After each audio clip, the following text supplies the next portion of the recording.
Hello and welcome to the Work for Change podcast. It's your boy Jean, spelled like Jean. And it's John with a silent H. Your boy John with a silent H. It's our first time together on the podcast in, what was it, like 3 weeks? Couple weeks. It's been a while. Boys are back. Did you miss me? No. I didn't think so. Boys are back. The boys are back in town. How's life been without me on the podcast? Great. Yeah? Yeah, it was amazing. It was probably, I think last week was probably the best podcast I've done. That's funny because I think episode 68 was the best one. We got so many comments and stuff about it. Yeah, and there was a lot of comments saying, I'm glad John's gone. And I was like, screw you guys. What the heck? I only cried a single tear is all that happened. But welcome to episode number 70 of the Work for Change podcast. This is an exciting one. Yeah. This is going to be a good one. Yeah. I'm very excited about this episode. Yeah, so basically we have someone who super just awesome story that I don't want to give any spoilers, but I say at the end of the interview that it is the definition of work for change. Mm-hmm. Like what I was thinking of, what we were thinking of when we wanted to share stories and inspiration that can help people realize that they're not stuck where they are. This story is a great representation of that. And so I really, really am excited for you guys to hear this episode. I just hope that encourages you, maybe encourages you just to make one step, whatever that is. I'm going to have, her name's Haley. I'll have her like Instagram in the show notes below. But I don't want to give too much of the story. I just want you guys to listen to it and enjoy it. But basically, just so you guys know kind of what happened, like this is someone that listens to the podcast. So this is a podcast listener that reached out to us via email and just kind of told her story and said, I would love to share this with the people that are, listening to the podcast. So that's kind of how this got put together. That's how that happened. And so I think that, again, it's very cool that we're able to share basically one of your guys' stories here with the rest of you guys. And I think that, again, like Jean said, this is like when I say work for change, this is what I'm talking about. It's not feeling stuck with the situation that you're in and moving forward from that. Again, not going to spoil anything, but I'm really excited for you guys to listen to this. So we hope you guys enjoy this episode 70 of the Work for Change podcast.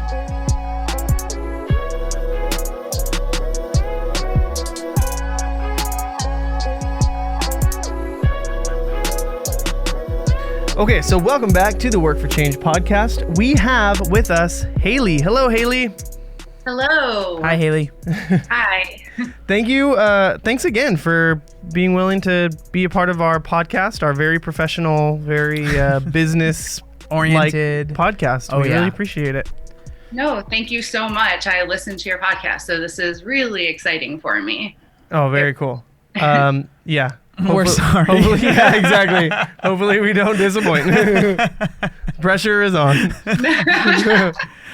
So what's the story? Because I know that you guys have been responding via email, right? Correct. So Haley, you reached out to us via email to tell your story, right?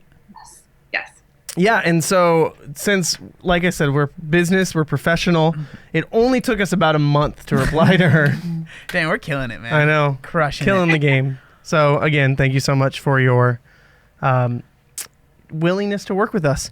Well, I just got a notification that our connection on internet is unstable. So if you lose us, it'll come back all at once. We'll just keep on recording like nothing ever happened. Yeah.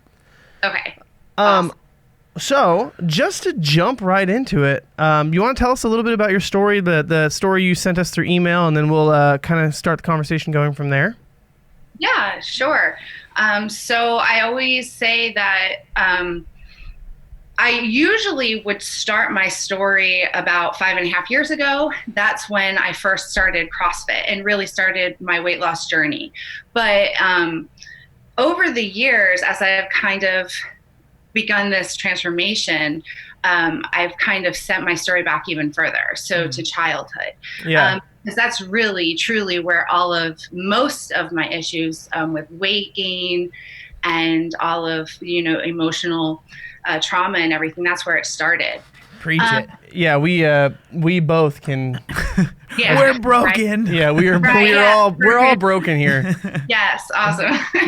And it's funny because I always say that I have a complicated childhood, and it's a very confusing to talk about because I have really great memories, but then I also have really traumatic memories. Mm-hmm. So, and then I also have just kind of adopted this positive like mindset over the years, really not sure where I've gotten it from, probably because of the mask that I was kind of forced to put on for so many years of my life, that everything was okay. So I always kind of like to talk about the positive. So it's always the good stuff. And then all of that bad stuff kind of got buried deep for a lot of years. So my abuse is sexual abuse from someone who is very close to the family, someone who is very trusted, and that's some of my earliest memories. So I'm not sure exactly how long it happened, maybe the first time or any of that. And I try not to think about that too much. What I kind of try and think about is that there was a moment where my mom kind of saw something change in me and knew that she needed to reach out, and she did confront me about it. And that's where it kind of all came to light. And I was about 10 years old when that happened. I'm sorry, I'm sure you'll get right into it, but when she reached out, because that's something that a lot of people don't get. So it's like really awesome that happened. Did she believe you right away, or was there like that's awesome. Yeah, absolutely. 100%. I have to say from the beginning, the support I got from my family, my mom, my dad, and, aunts, uncles, everything was 100% support. And I was immediately put into counseling. And so there was a lot of good that kind of came from right off the top. Like there was no I was never really made to feel ashamed or anything like that. And although I struggled with those feelings emotionally, because I think most people who experience that do, nobody ever made me feel like that. So I had a really good support system there. Wow. But of course, all that trauma, you have like those emotional struggles that, there was damage. So that was hard to cope with and learn to cope with. Wow.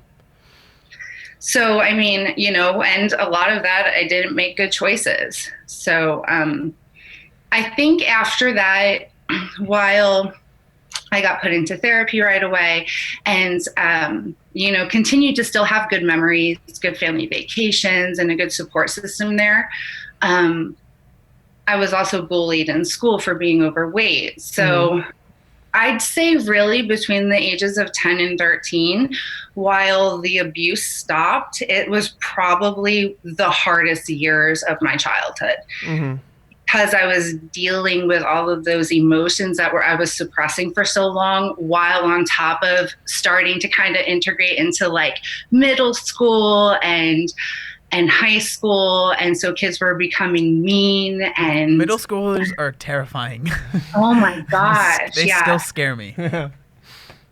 I always tell the story about my, this one kid called me Whaley throughout middle school. That was my nickname. So it was just like, oh my gosh, kids are just so awful. So yeah, it was really hard. And I didn't have a lot of friends. So there was, I remember when I was 13, my mom got me my first dog because I was just begging for a dog. I need something. I need a companion. So, and I had him for 14 years. He was really, I think, one of like my best friends because he got me through some really hard times. So, yeah. Do you remember when did you start realizing that you were maybe more overweight than like the other people your age? Was that something that you kind of always was just like, no, I'm big boned, I'll grow into it? I know that's like a common theme you had was like, I'm just big boned, I'm just carrying my baby weight, I'll grow out of it. I was big boned, but my bones were just kind of squishy. So like, was there a point where you were kind of like, maybe I'm not growing out of this, or like, because you seem to be pretty aware from 10 to 13 that you felt like you were more overweight than your friends. Do you remember the thought process that was going on during that time? I think it was, well, I was pretty athletic when I was younger. I was in dance and gymnastics, and I would spend hours in the backyard just doing front walkovers and all sorts of gymnastic stuff. So I think when I kind of got out of that, so I wasn't active anymore, but I was still eating the same. Yeah. Is when I really started noticing the weight coming on, I think, faster. Mm-hmm. I feel like I was always a little bit chunkier of a kid growing up. I remember I was the heaviest in the dance class. So there maybe is when I really started noticing that I was bigger. It's because we were in dance uniforms. So there was no hiding. It's hard when you're overweight your whole life. Like for me, it became my identity. Like I realized it, like Jean kind of mentioned it a little bit, but as we were growing up, my mom would always say, oh, you're going to grow out of it. Cause I was a pretty short kid. I'm not a very tall person. I'm like 5'8" now, but I was even shorter then, obviously. But like they're like, oh, you're hit a growth spurt. You're going to get taller and grow out of it. And I remember like thinking, yeah, that's going to happen. I just need to, cause no one else in my family was like I was as far as being as overweight as I was. But then, elementary school, like 4th, 5th grade, I'm like, I'm bigger than all the kids here. And then like middle school and high school, it was like I was the biggest kid. So it's hard when you're growing up being like, I am the big person, because some people either accept it, and like that's what I did. I was like, I'm gonna accept this, and then I'm gonna use this to my advantage as much as I can. And then some people just really, really dislike it, and they try and kind of hide, when they feel those feelings. Yeah. So I feel like I was probably that one. I tried to definitely hide because I wore like the biggest clothes I could find. And like, I was wearing Jenkos and everything. Like, yes. So yeah, I definitely did. I tried to hide a lot, but gym class, I hated gym class. I hated getting into gym uniforms. So there were times in high school where I would just get just give me an F. Like, I don't care. I'm not going to change it.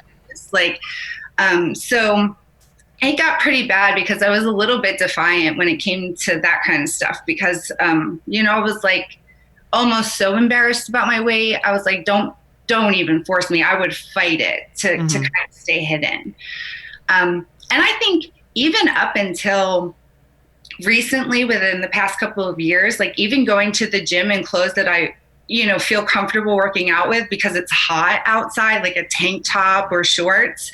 Only recently in the past couple of years do I feel like I've actually become comfortable enough with myself that, like I'm going to choose comfort over like just covering myself up completely, just comfortable. So, yeah. So, you said, through high school, at high school, you're still like find yourself gaining weight, right? Yeah, definitely. Okay. I was kind of in and out of different social circles. There would be times where I was kind of falling in with the wrong crowd. So I would be doing, I would be drinking a lot more, maybe drugs. And I would feel like I would maybe lose a little bit of weight, right? Because my addiction kind of like shifted focus there. Yeah, totally. But I always kind of was lucky enough to kind of be pulled out of that. But I always had really good support systems, like I said, throughout my life. And that I do attribute my support systems to the fact that I'm still here today. Yeah. And on the right track, because if it was left up to me, I would have messed up a long time ago. Yeah. But, I'd always kind of have like friends kind of pulling me out, like these kids are not good for you. So I kind of get back on the right track, but then like I'd shift my food back to my food addiction. So then I'd start gaining weight again. So it was this vicious kind of roller coaster over the years, probably until I was out of high school, I would say. What was the impetus and when did you start realizing what you had was an addiction and not just like I like food too much? Like, when did you kind of realize this is something more than just I'm eating too much food? And what were the steps you took to like start becoming healthy? So one of the biggest things that I ever kind of like wake up moments that I remember was when I had first started dating my now husband. And I was driving to his house, and I would go over a couple times a week. And usually I would say 90% of the time I knew I was going to eat dinner there. But I would always stop at McDonald's on the way, just in case I did dinner there. Yeah. I would have food, but it wasn't just like, you know, a meal. It was like, you know, maybe a couple double cheeseburgers or whatever, and like a milkshake and a large fry. And then I would get there. So I'd eat that on the way, and I'd always hide it. So I always hid my food bags, and then I would get there, and most of the time, like I said, I would eat dinner there, and I would still eat. Yeah. So I think it was kind of just like one moment. I was like, this is not healthy. Like, why am I doing this? And that was kind of the moment where I decided, like, I really need to try and get a hold on this.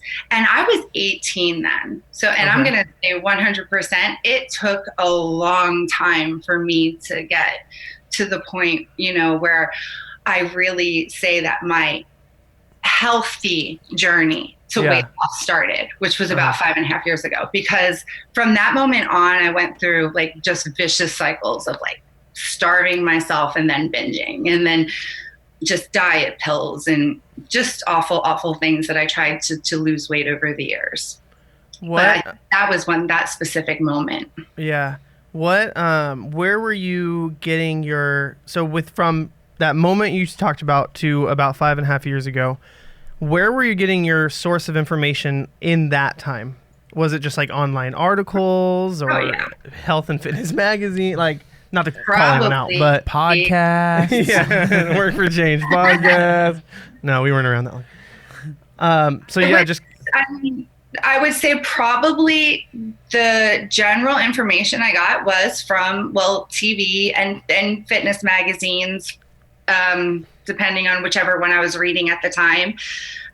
So there was always ads in there. I was a huge Slim Fast person for a long time. I would drink it for breakfast, and then I would drink it for lunch. And there were times where it would work for me, and I'd be like, oh, this is great. But really, in reality, what I was just doing was starving myself. And so, of course, I was losing weight. And then that wasn't sustainable. So, of course, the cycle would just start all over again. Yeah, this guy did Slim Fast, but he did it a completely different way. I did it completely wrong. It was when I was in middle school, I think, and I would drink Slim Fast, but then eat still. Dude, like, so I would Slim Fast was just like his drink with his regular meal. In my head, because I was a kid, so I was like, it says Slim Fast, so you drink this and you lose weight. And you just keep eating the same thing. But like to talk about what you were just talking about with the whole diets and all that stuff, like that's why I think that like I harp so much on sustainable weight loss, because like the goal really isn't to lose weight, because you can do that in so many ways, and a lot of times those are very unhealthy ways, right? Eating too little, eating not at all, or going through phases where you're eating barely anything and then binging, and that's something that a lot of people do. And it's definitely difficult when you are the person trying to lose weight, because so many people see you losing weight. They don't know exactly how you're doing it. They don't know exactly what's going on in your head. All they know is that you're someone that's overweight, that wants to lose weight. You're losing weight, so they congratulate you, right? So you get this feedback loop of, okay, what I'm doing isn't healthy, but it doesn't matter because XYZ person is proud of me. And I remember I had a conversation with my best friend Nolan when I was in the middle of my weight loss. I had lost a good amount of weight and I was losing weight very fast. And he said something along the lines of like, man, what you're doing doesn't seem healthy, like kind of joking around. But I was like, yeah, I know. It was like when I was really like eating very low calories. And I was like, yeah, right now it's not healthy, but I was like, I'll get healthy when I get down to my goal weight. And if I heard someone say that now, I would be able to almost 100% say, hey, you're going to gain your weight back. And I'm not trying to sound mean, but it's like, that is not a sustainable way to look at things. Like, it's all about the long game. And like when you're playing this, how fast can I lose weight? Oh, this is working really fast. It's like, yeah, you can lose weight, but again, the goal isn't weight loss. It's sustained weight loss over hopefully the rest of your life, right? Like you want to keep that weight off for a very long time. And so I know exactly what you're talking about there. Yeah, definitely. And like I said, because there were times that I would lose like 20 or 30 pounds and then I would gain it back because I would stop what I was doing because it wasn't sustainable. Yeah. And that was just kind of this vicious cycle over and over. So, I'll say like, I think at my heaviest, I was around 250 pounds, give or take. I'm not quite sure. You just kind of stop weighing yourself after a certain point, I think. But really, in actuality, I had probably lost, close to like 60 pounds total, but then I had probably gained like, even, 60 pounds more than that. So if I would have never lost weight, I probably would have been over 300 pounds at that point. So it was just this vicious cycle, and it just got to a point where I remember we had just first moved down to Texas, and this was probably about 10, 11 years ago. And I was running on the track, and it was early in the morning because it gets really hot here. And I had my oldest son with me, and we're just running, and I just started getting really, really dizzy and really, really lightheaded, and I just had to sit down. And that was kind of a moment that scared me, that I realized that, this isn't probably good for me because I don't feel very good right now. So even though I was losing weight, I wasn't feeling good at all. So this was at a point where you were eating like super low calorie and exercising a lot. Yeah, this was one of the times I was like, doing my slim fast thing, and I still remember, and it wasn't even that, it was just unhealthy food choices also, because I'd have a slim fast for breakfast and like maybe lunch, or like a really small salad just so I could, say I got my vegetables in. But for dinner, it was probably still fast food. So even if that was just like a cheeseburger and like a Coke, so it was still just unhealthy food choices. So I was keeping my calorie intake low, but I was not choosing good quality foods whatsoever. So take us to 5.5 years ago, like when you started realizing, a healthy change. Like, tell us about that. So I think a lot of it changed when my husband joined the Army, which was about 11 years ago. And we had one son, and we're trying to get pregnant again. And I never had an issue getting pregnant. But I just kind of wanted to do it a little bit healthier, because with my first son, I had to have a C-section. It was just a really difficult labor and pregnancy. I just was sick all the time. I didn't feel well. My back, it was just awful to walk. Yeah. The sciatic was just painful. So there was a part of me that just kind of wanted to get a little bit healthier before I had another pregnancy. So that issue happened in Texas, and that was kind of like where I was like, all right, I need to really start looking at my nutrition, I think, because at that point I was getting a little bit more active. I was, running, I was going to the gym on the elliptical, and doing circuit machines and things like that. So I was getting a little bit more active, but I decided I really need to start focusing more on my nutrition. So that's where things kind of shifted, because my husband, because he was in the Army now, he really needed to start focusing more on his physical fitness. So he really started getting into shape, and he really started bringing more, like maybe we should start thinking about where we're eating a little bit more. So I was like, what's the best way to learn about things but to go back to school for it? So I just decided I was going to finally go back to college, because right out of high school, I had no direction whatsoever, 0 direction. So I just kind of did weird jobs. Like I was a tattoo artist for a while. Nice. It was like real weird jobs. Yeah. And so I was like, all right, I'm going to go back to college finally. So I decided to go, well, when I first started, I was going more for nutrition, but then it kind of led me down this weird path. So I started going for complementary and alternative medicine, because I had a lot of back issues too from my pregnancies. And you can talk to Jean. We can make a whole podcast about you and John talking about back issues. back issues. Yeah. Oh, God. Yes, we could. When you started talking about your back issues, I could see him perk up. He was ready. No, I was just like, I better get my posture right because I don't want to have to deal with my back later. Yeah. Oh, my posture was so bad. That was another reason. So back to the story about me being called Whaley in high school. Another reason he said he called me Whaley. Sometimes he called me Humpback Whaley because my posture was so bad. So. Oh man. Do you remember the friends? Do you remember the nickname your friends gave me in middle school? It was either Lampshade or Lampshade was one of them because I had long hair. Do you remember the other one? Cupcake? No. Penguin because I waddled. Oh. My friends were great people too. I was not overweight and At all. You were very skinny. Middle school and high school, and so we were not friendly to my brother. See, in my head, because he was in 8th grade and his friends were all 8th graders and I was in 6th grade. So for me, I was hanging out with the cool kids. So if they wanted to call me Penguin, that's fine because I'm hanging out with the 8th graders. I did so basically, I was verbally abused by my brother for a good amount of my childhood. You don't even know. Like as a kid, you don't even realize it's verbal abuse. You just think it's like, oh yeah, dude, this is cool. You got a nickname now. Like, everyone likes me. Yeah. Yep. Okay. Anyway, so wonderful friends calling you Humpback Whaley. That is. Well, I don't think she would consider that guy a friend. Not. Yeah. No. So how long out of high school and then into college? How long was that? Was that 10 years? It was, oh my gosh, let's see. I would say eight and a half. Yeah. So about 8.5 years after. It took me a little bit longer. It took me like 6 years to graduate college because we moved to Germany. So there was that little thing. Yeah. I hate when I moved to Germany in the middle of the thing. So annoying. Right.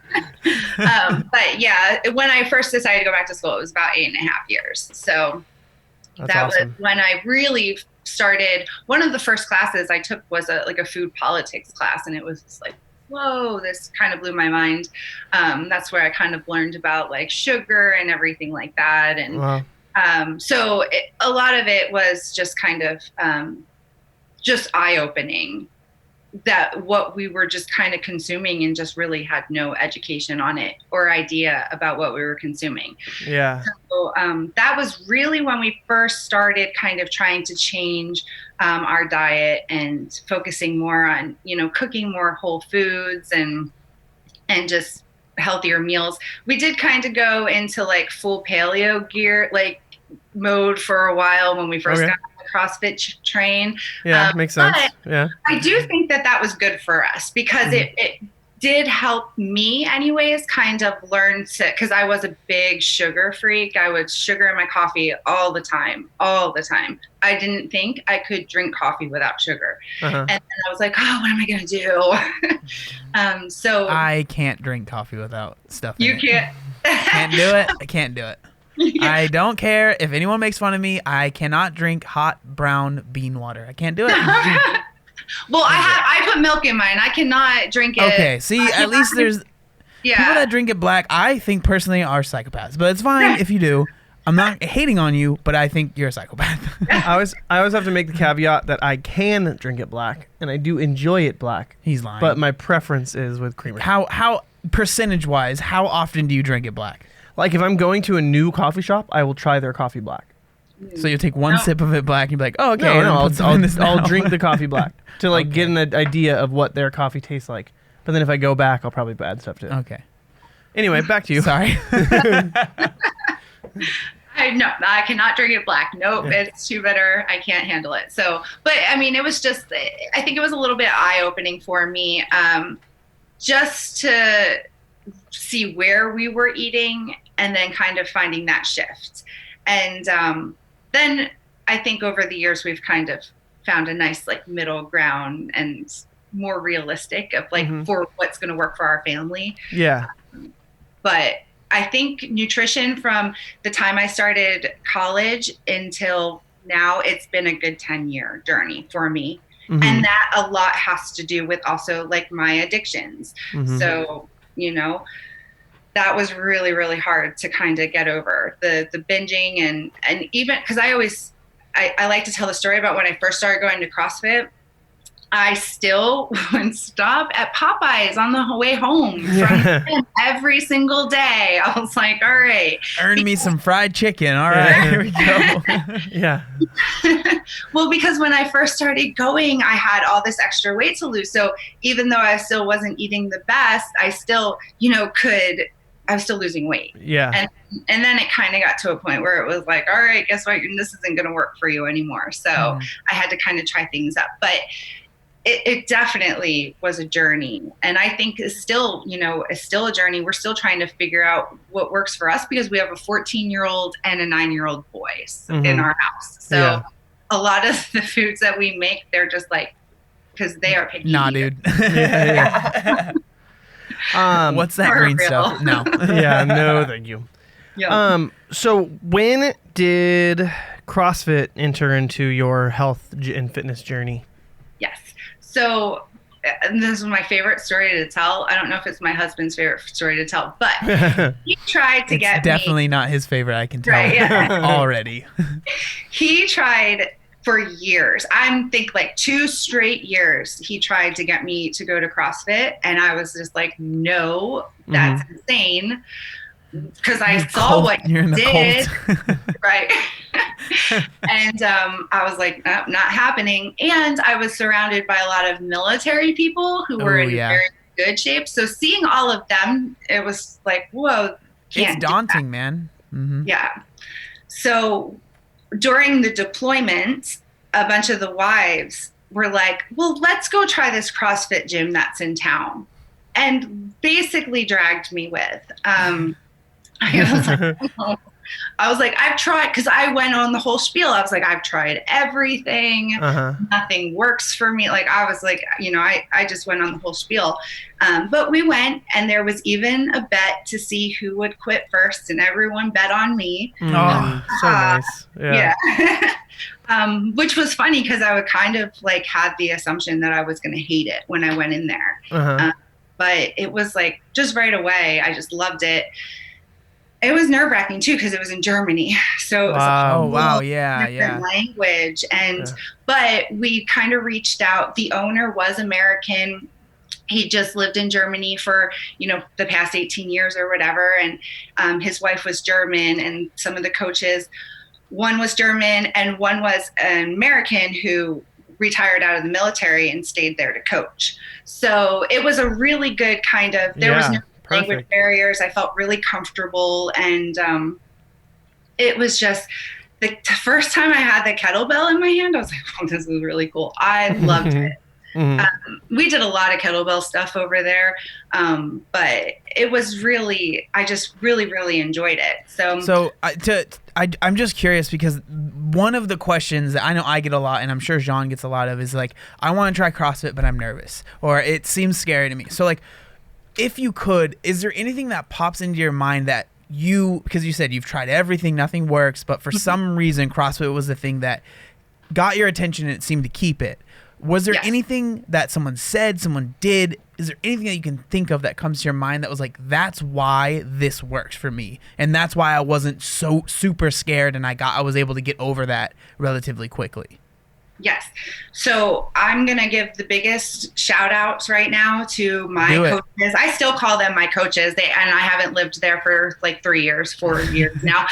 But Rob and Susie and Johannes and Zach from CrossFit Ansbach, they were like just so welcoming and encouraging. And the first consultation I had was with Susie. And I just remember like, she put me in a plank and she's okay, now hold it.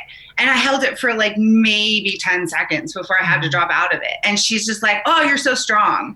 And I was like, I'm strong? You're like, yeah, I am. What's up? But, she just was so encouraging right from the start. And if there was something that I couldn't get or something that, was just really confusing to me, there was a modification. It was never like, what can't you do? It's always like, okay, well, let's find something you can do then. Yeah. And that was just awesome to me. Yeah, that's really cool. the importance of like a on-ramp or a foundation or like something like that, instead of just having someone jump in and do their first class and be like, good luck. And they're like, I don't know what I'm going, you know? Well, yeah, a lot of people, they see CrossFit and they see like the CrossFit games, or they even see maybe people like me and John, right? Like the videos that we post, we're doing muscle ups, we're doing all this stuff. Like they see that and they think, there's no way I can do that. But like in the video, I posted a video today where we did a workout. It was like 5 front squats at 225 pounds and 10 burpees over the bar. But right behind me is this guy named Dave who's 70 years old, and he's doing, I don't know how much weight he was using, maybe 85 pounds of front squat or whatever it was. But like that's the beauty of it, is like you're both getting a great workout. We're both getting a great workout. And whenever someone asks me like, what are some tips? I want to start CrossFit. What are some tips? I'm like, focus on yourself. Doesn't matter what anyone else is doing. Like, no, like I wasn't focused on Dave. I didn't know what he was doing behind me. I saw it because I filmed it. You know what I mean? Like, I was worried about my workout. And once the workout's done, I'm like giving everyone a high five. I'm not like, how much weight did you use? Oh yeah, I'm not gonna say good job to you. It's like it doesn't matter, you know? So. Right. Yeah. Definitely. I think that was another, you know, one of the people who worked out at CrossFit Ansbach, I mean, was Susie's mom, and she was in her 70s too. And yeah. so it was just really, really cool to see so many different people. And also I remember seeing somebody who was in there working with one of the other coaches who was bigger than me. Mm-hmm. And I was like, okay. And they were doing things like, you know, they're jumping rope and things that I was like, okay, well, if they can do that, then I can totally do that. Yeah. And then it was just, you know, small little progressions from there. But I remember that I had my consultation, and then I was flying back to the States for 2 weeks to visit my family. And I was really nervous because I was like, oh, I want to do this like right away. Yeah. I was still a little intimidated to go by myself, so I didn't go to a CrossFit gym while I was visiting in the States. But it was the first time I really forced myself to like go to the track, and I would run the track, and then I'd do like step ups onto the benches, and then I'd do some push ups onto the bleachers. So that like little interaction, even if I never went back to CrossFit, that little interaction just motivated me for the next couple of weeks to just awesome. get out and move. Made my eyes water. I did go back. I cry early, easy. Yeah. So that made my eyes water. Is your back hurting? Is that why you're crying? No. That was just good. The importance of like believing in someone, you know, like you can never underestimate how important that is. Just believing in someone and giving an encouraging word. Yeah, absolutely. It does. It makes all the difference. And, you know, and then when I went back to the States, I remember the next workout, my friends who I had started with, they were going out of town for the weekend. So I had a decision to make. Did I wait until Monday until they got back, or did I go by myself? And I was like, I'm going to go by myself.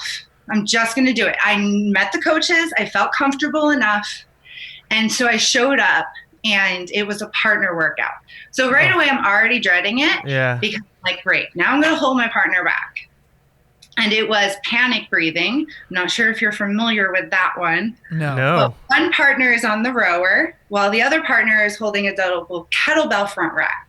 Oh. So you start with a 500 meter, and then you switch. So then your partner rows 500 meters while the other partner is holding the rack. And then you go 400, 400, 300, 300, 200, 200, 100, 100. So terrified.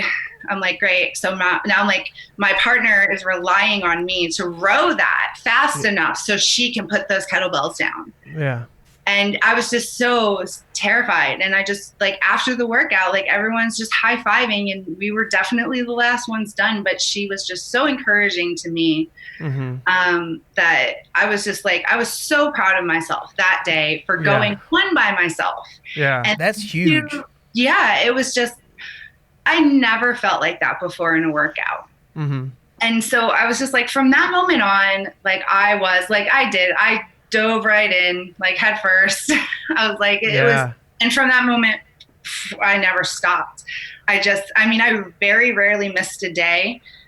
And, you know, some of that was my coaches. Like, I remember there would be times where I'd be like, oh, I'm not gonna be here tomorrow. I have to like take the kids to the doctor. And he'd be like, well, what time do you have to take the kids to the doctor? I'd be like, 10 o'clock. He'd be like, all right, I'll see you at 4 then. Yeah. I'll be like, all right, I'll see you then, I guess. So definitely, and I think the environment too, because I had kids, they were like, they bring the kids, there was a corner. We shove the kids in the corner and we do our that here. Yeah. Yeah. So that was good and helpful for me too. So I'm curious, so when did your relationship with nutrition start to improve for you? Well, we did a couple, I think it was probably about a year in. I think it was when I really hit my first plateau, because I had lost a good 40 pounds pretty easily over the first year. And then I kind of started slowing down and I was getting a little frustrated. And that's when I really started kind of talking more about my nutrition. And,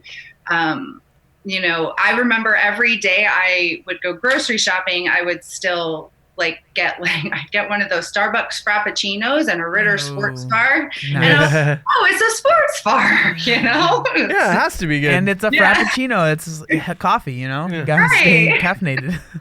So, and at that point, I was also really frustrated with myself because I did know better.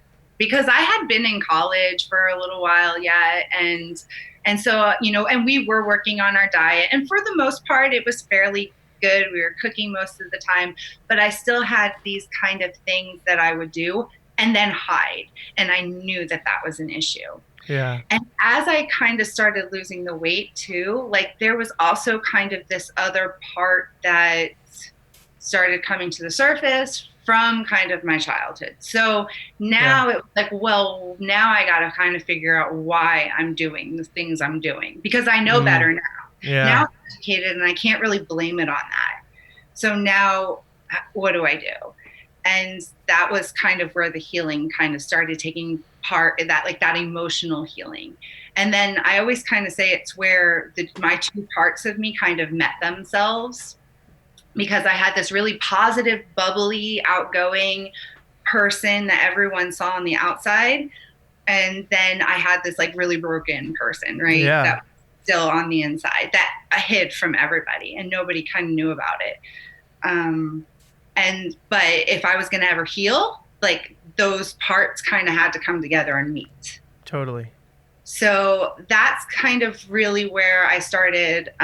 When we moved back to the States about 4 years ago, I decided I'm going to go back to therapy.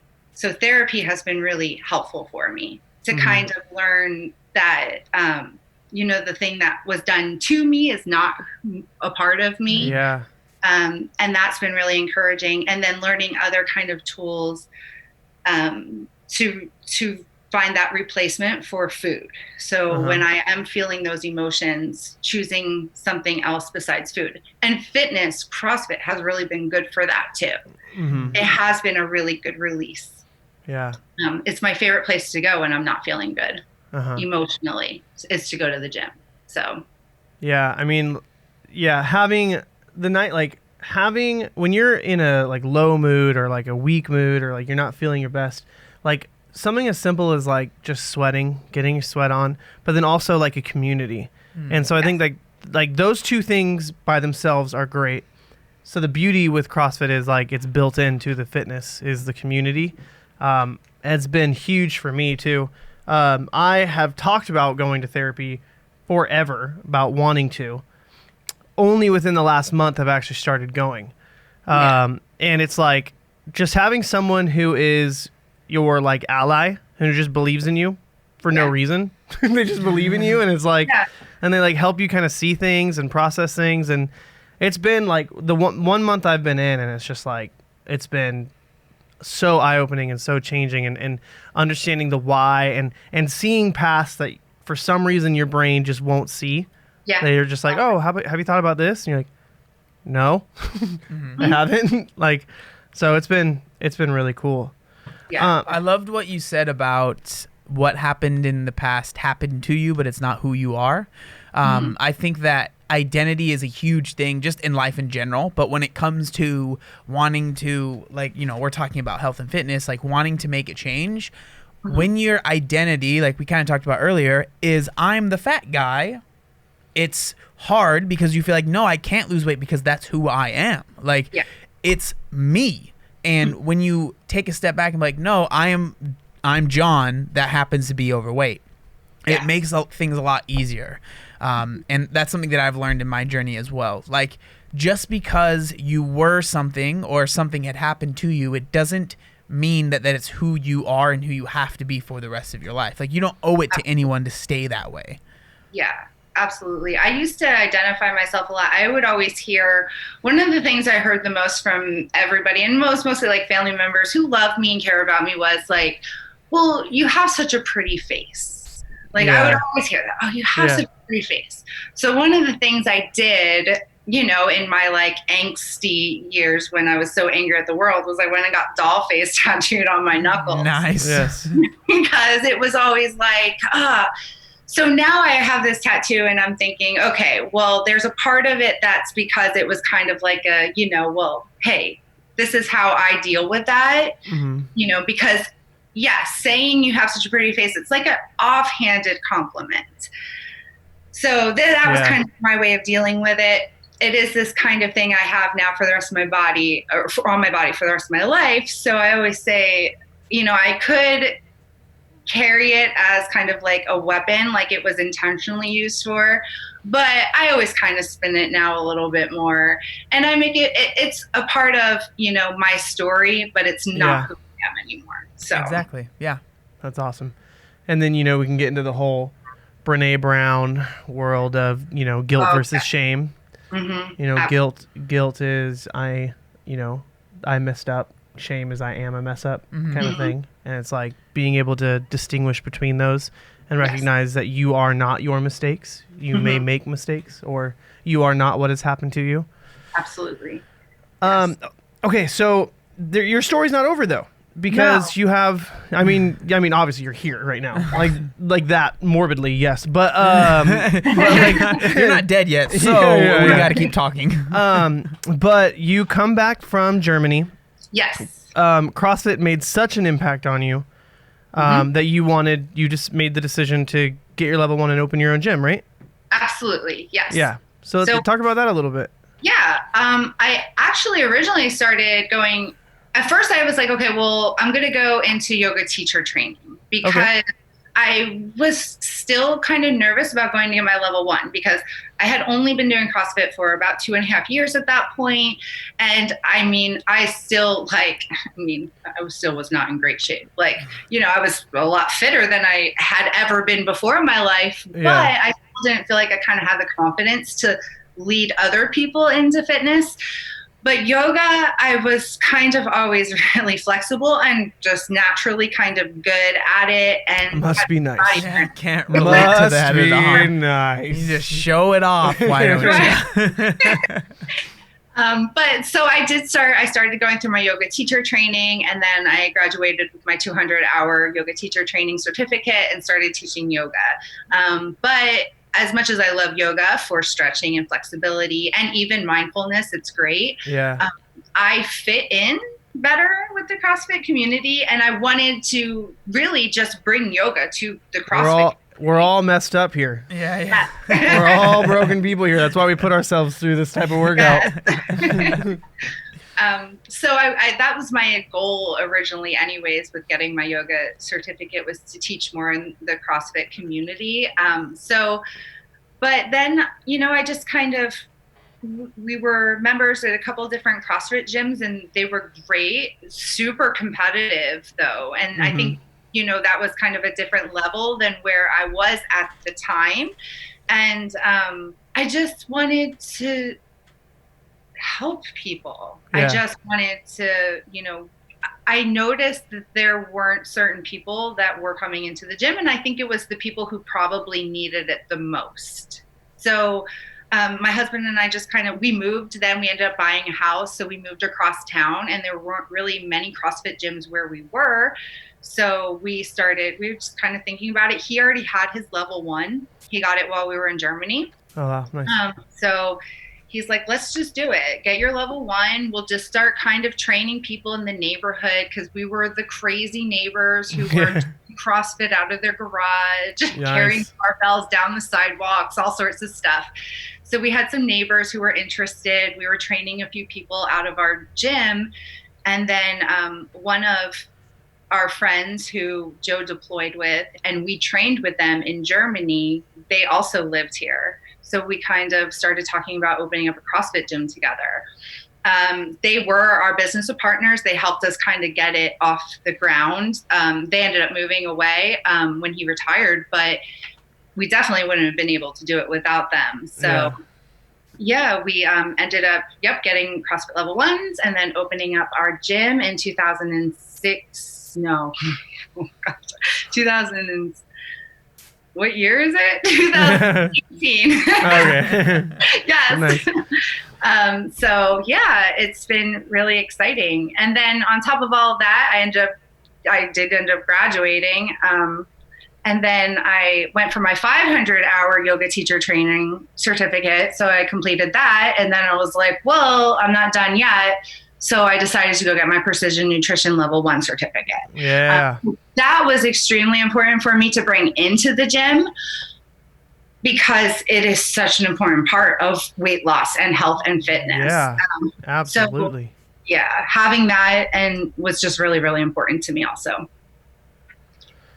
So that, I mean, talk about like what reached out to me when I was reading your email, and like, oh, we need to have this person on, is if there was ever a definition of work for change, like it's your story, you know, that you're not stuck with the cards you were given, you know, you can redraw, read whatever.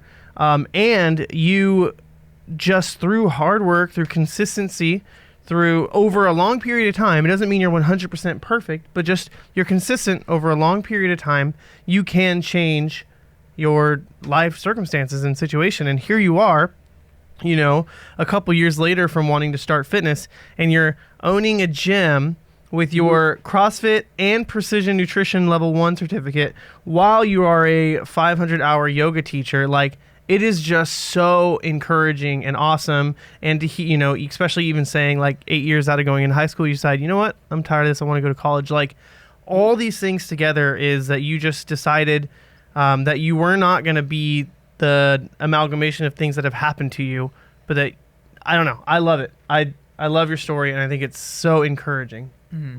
I think it's that moment that I just want everybody to find, is that moment where you feel, because for the longest time I didn't feel like really like I deserved anything, or that not that I didn't deserve anything, but really what had I done in life really that warranted any kind of really success, I guess. You know, I just kind of floated through life for so long. Some of that was me feeling sorry for myself for what had happened to me. Some of that was me feeling sorry for myself for the poor decisions that I made. But then there was also this moment that it was like, well, if I ever want anything in my life, or if I ever want to feel of value, then I really have to put in the work to make that change and make that difference. And then once you kind of start putting in the effort to yourself, put that work in and the effort to change, you start slowly feeling more value, and that you do deserve these things, and these things are meant for you, and you are a valuable person, and you know, and then you just kind of keep going.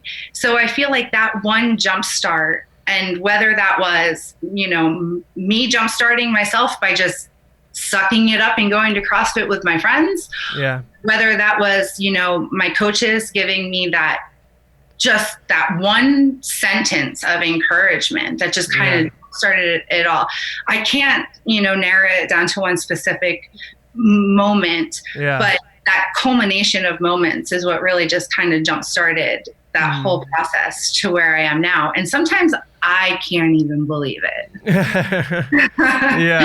I mean, there's times like I'm like, we own this gym. Like I'm like looking around and like we'll have a whole class of people, and it's just really, really cool and encouraging. So, and I just want to be able to share that with people. So one thing that I say in a lot of my posts is that you're not too far gone. Like a lot of people we think that, you know, through the things that have happened in our lives, where we might be, you know, a lot of my people are dealing with like massive weight loss that they have to go through if they want to get to where they want to be.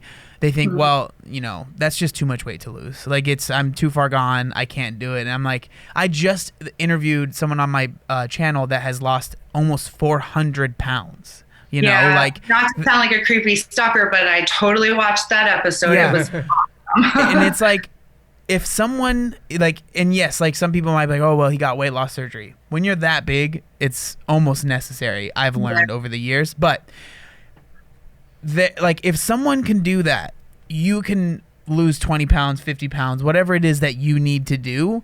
Like, I always say it, you're not too far gone. And like, that's why I love to share these stories. I like to do the interviews with people that have lost a lot of weight, is because there's always going to be something that I wouldn't say that you would say, or Carlos might say, that will resonate with people. And I think that it's so important. Like, even like the whole school thing, like I can resonate with that because I went to college for a year. I've never been good in school. I was in special ed growing up. I've always felt like I'm too dumb to go to school, right? And so like hearing that you were able to go back to school after 8 years, like that's cool. I'm not saying I'm going to go back to school, but like I'm sure there are other people that feel the same way as I do, you know, that like I'm just too dumb for school. That's definitely the story I told myself when I was in high school and in college, and that's why I only went for a year and decided, you know what, this isn't for me. I didn't even try. Like, it's so frustrating when I look back on it. Like, I didn't really even try because the story I was telling myself was, you're stupid, you're fat, you're worthless. Yeah. And so it was like, I'm not even going to push myself. And that's exactly what happened. And I'm very blessed that things in my life have worked out and like I'm doing what I'm doing now. But if they didn't, I don't know where I'd be. Where I'd be. So. Yeah. Okay, I have one last question for you. As a 500-hour yoga teacher, oh gosh, and a CrossFit gym owner, what is the one pose CrossFitters need to be doing more? The one pose. Yeah, is that what it is? A pose? Position? Oh, yeah, pose. Okay. It depends. Where do you have the most issues? If you have a lot of shoulder mobility issues, or if you have a lot of lower back issues or hip issues, or even ankle issues. So it really depends on the person.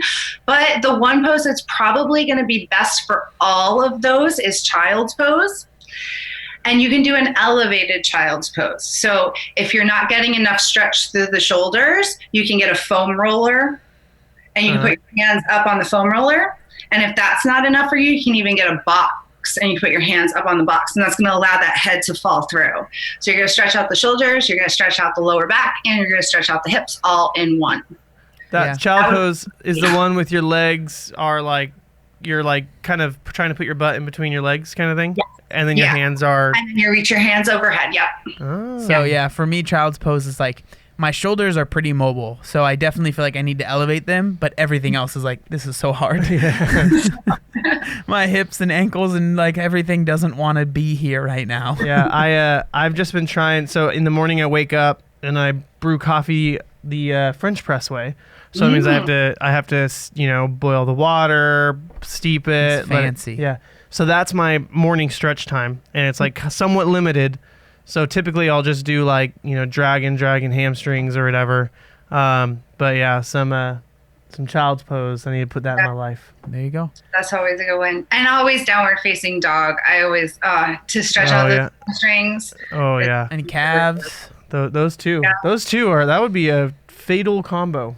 If you just wanna like murder me by method of yoga, just do those two over and over and over again.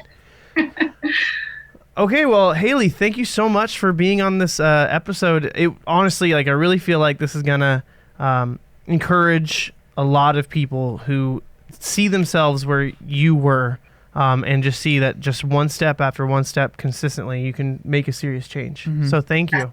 Absolutely. Thank you. Thank you so much for having me. I really appreciate it. Yeah. Have a good one. You too. Thank you. Bye. Bye.